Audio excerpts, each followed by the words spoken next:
he's really multi-layered, Iago, and he's all over the place. He's quite frightening. Um, he can turn on a sixpence as well. He's like sort of he's 1 minute you don't know where you are with him, but everyone thinks he's honest.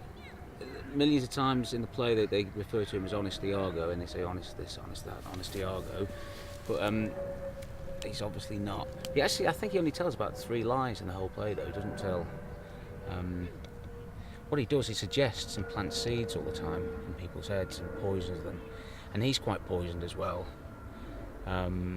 Poisoned by like jealousy, and he's got resentment for so many different things, particularly Othello. Today it's really domestic. In my mind, I always thought of it as being, because I knew it vaguely, I knew the surface of it, but in my mind it was a lot more about war and politics and things like that. But actually, it's really small. It's like a domestic family drama, and it's just all about deceit and the poison thing. Poison's mentioned a lot, and this jealousy and all this. But you know, like when you're on a stage, no matter how big it is, whether it's a tiny little fringe venue or a much bigger one, you've got the kind of thing you can sort of hide behind lights and stuff like that, and you've got like the stage and the lights, and you find your mark and whatever else if you're doing a film.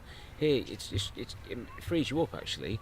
You got to watch voice and things like that, but that's always the thing that you have to think about, because you're competing with the elements of the wind, and if God forbid if it rains or anything like that, but you kind of got all that to think about. Yes, I do. It's a tried and tested thing, and what's good about this is that quite often when you see Shakespeare plays outside, it's quite a natural choice to do like Midsummer Night's Dream, or like you guys did. You did Much Ado About Nothing, because they really work outside.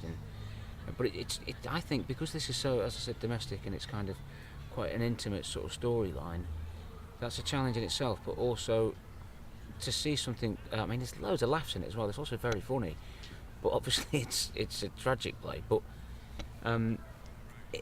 it's different, I think. You don't see as much sort of the more heavy Shakespeare stuff outside as you do the lighter sort of, the more comedy based, stuff. So that is really good, and it's just ace. It's a great play, and yeah, it's a really good.